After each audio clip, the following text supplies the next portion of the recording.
But the Green Party is a political party, just like the Democrats and Republicans, except that we're not like the Democrats and Republicans, because we are not a party that believes in corporate funding. We're a party that believes in money out of politics and complete equality in terms of electoral politics. Because what we believe is that the money in politics has completely corrupted the system and made it a world of corruption that benefits no one but the rich. And so the Green Party is a national party, but it's also an international party. There are Green parties all over the world. And in many other countries of the world, the Green Party is much bigger than it is in the United States, because they have different electoral systems, they have parliamentary systems, and they use other ways of voting, like there's several ways of voting. Like we have what's called a winner-take-all system, where the person who gets the most votes just wins, right? And so the other, even if it's 51%, that person wins, but what about the rest of those people who were clearly almost half who wanted someone else, right? So there are other voting systems, something called instant runoff voting or ranked choice voting, and those are voting systems which let you rank, like here in the United States, people have a hard time voting for Greens because when they do, they feel like if they're Democrats, they say, well, I can't vote for a Green because it'll help the Republican win, right? But that's a corrupt system of voting. That makes you have to not vote for what you believe in. So you're actually voting against, like in this last election, many people didn't want Hillary Clinton, but they wanted to vote against her. So they had to vote for someone they also didn't want, just because they really didn't want one. And the same with people who voted for Trump. They didn't want Trump, but they didn't want him, so you're voting against what you want instead of for what you want in our system. But when you have ranked choice systems where you actually get to rank your choices, you say, I like this person first, like Jill Stein was our presidential candidate. I like this person first. If that person doesn't get a majority, I would like this person. And then your votes get moved up so that actually people get to voice the choice. The person that wins is actually much more of a broad range of, and you don't have to worry that if you vote for the one you want, you're going to help the one you don't want. Mm-hmm.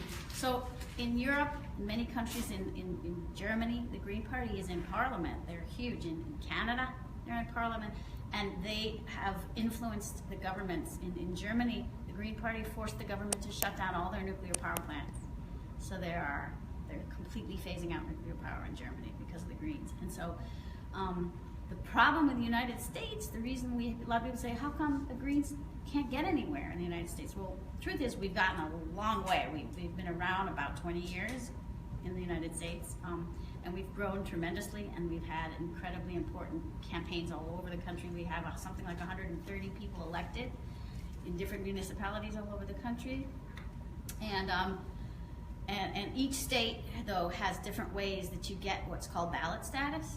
So in New York State, we had ballot status. We first won it in, I think, 1998, where we actually ran Grandpa Al Lewis for governor. Do you know who Grandpa Al Lewis from the show The Munsters? Oh, you know? Yes. Grandpa Al Lewis from the Munsters, Grandpa Munster. Mm-hmm. He was a very leftist guy. He lived in New York for many years, and after his acting career, and we ran him for governor, because in New York State, the way you get what's called ballot status is that you have to get 50,000 votes for governor every 4 years. That gives you ballot status. What ballot status gives you, it makes you an official party in the state of New York, where you don't have to get so many signatures to get a candidate on the ballot.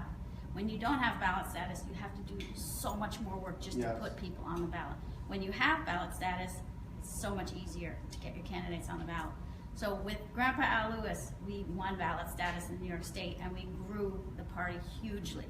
Then in the next 2 cycles, we had different candidates running, and they weren't as famous. So we didn't get, and there's many political reasons why, a state party will lose or gain their ballot status. There's so many things you can't predict.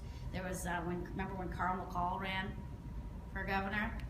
I remember. Yes. Well, that's when we lost our ballot status, because it was the first African American Democratic candidate to run, right? So everyone wanted the first African American governor of New York, so nobody voted Green that year.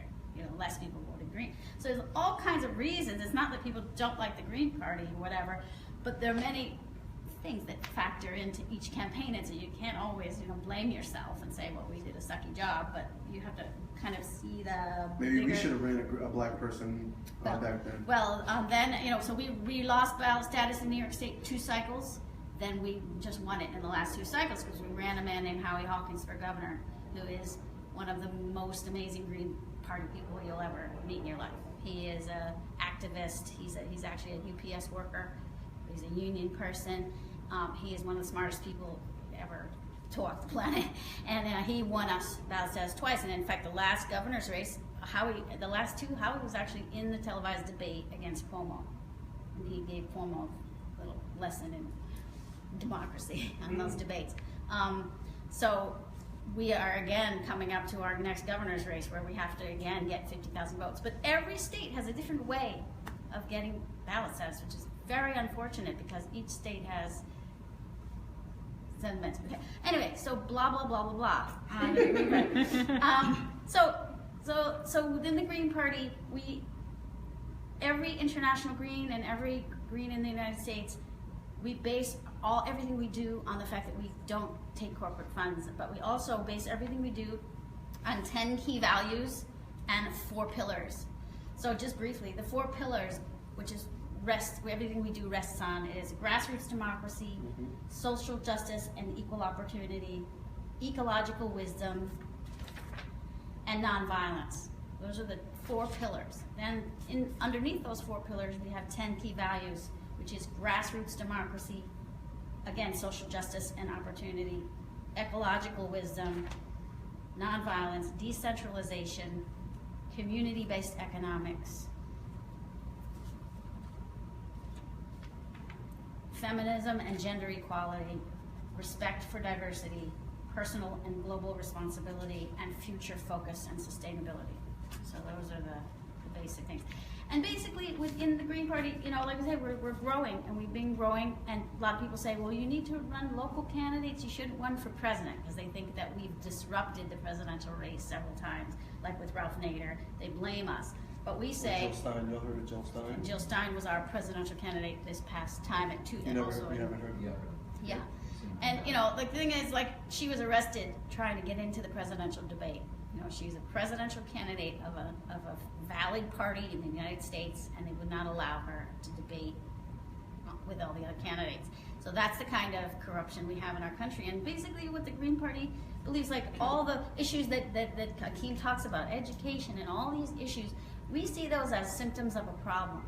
You can't fix education because you can fix it, but it's part of a whole problem. And of course, we want to try to fix these things, and of course, fighting for criminal justice reform. All these things we want to do, but in the Greens, what we believe is you're never going to fix each individual problem if you don't fix the whole problem, which is the whole problem is the system we live under, the system of capitalism and the system of corrupt electoral politics. Because the truth is, when people get informed and involved and feel invested in a system, they participate, and no one is participating in our electoral system right now. That's why people don't vote, because they don't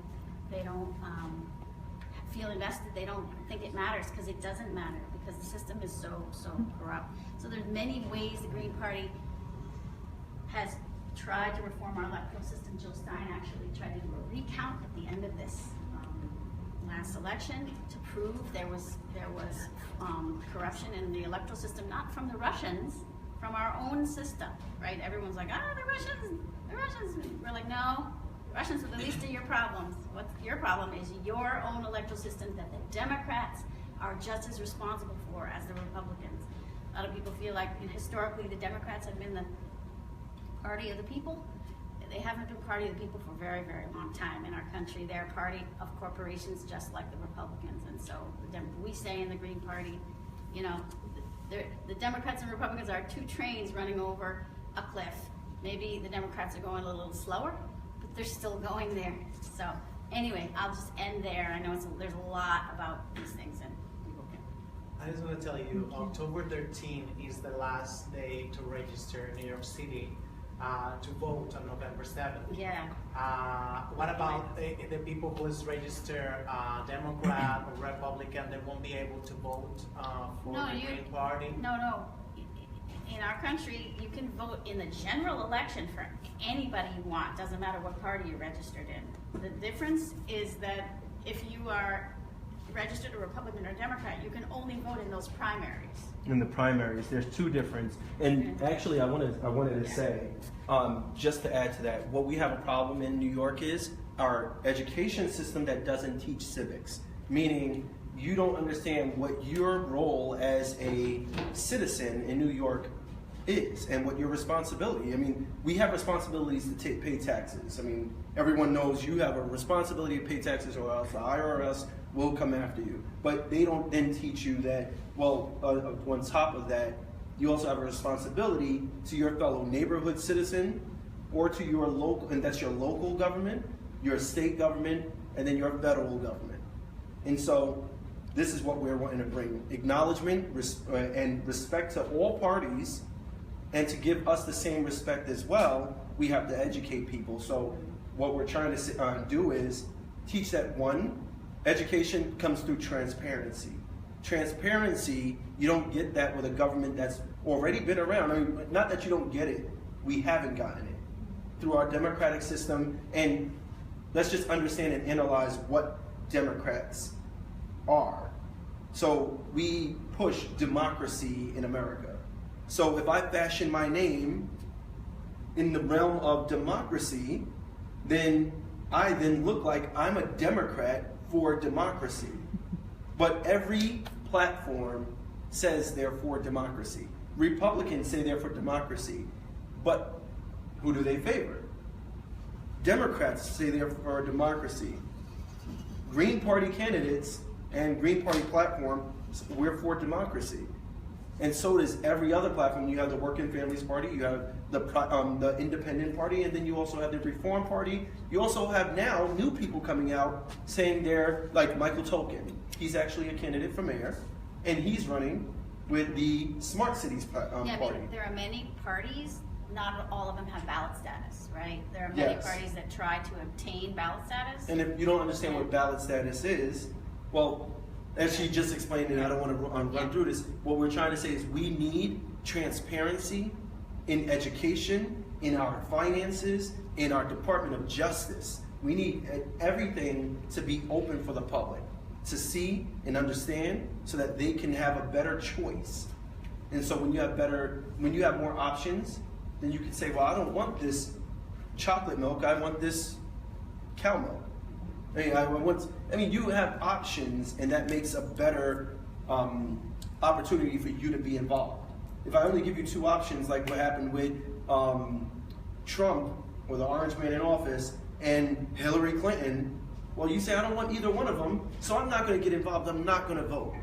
But it's important that you vote because there was a person that was running on the same platform, on a different platform, Jill Stein, for the Green Party. She was a presidential candidate. That's crazy because that's how I made my choice. I made it Hillary because I didn't want Trump. Right. And I voted Hillary because I knew who she was. A liar. And then barely. And then I saw the other election, but the other candidates, but I didn't know who they were. Right. So I just blinked them out. And unless you search out alternative media instead of the corporate media, like Jill was all over alternative media. And she was even on CNN and MSNBC a fair amount. But you had to be looking for her. She was on more She was on a lot. She had more media than any other candidate we've ever had, except for Ralph Nader, who did get a lot of media. But you're right. We need to be educated because I didn't know about that. And then you have to look at alternative media sources like Democracy Now! But we shouldn't have to. Right. So what We happens shouldn't have is, to. Right, yeah. and thank you, Sure. I want to give that's perfect opportunity to let us understand. And there's more ways to actually find more information about the Green Party, which I'm gonna say it for the people that's watching on Facebook Live, that you can go to gp.org or www.gp.org/Akeem_Browder or just gp.org, right? And also our state party website is chock full of things that really, apply to our state here in New York. So it's And so GPNY.org. I was just about to say, Yeah. gpny.org as well. I think I want to take a little break so you guys can get some pizza, so before it gets cold if you're hungry. If not, we also have vegetarian pizza here as well. It's just vegetable pizza. But let's do that just for a second.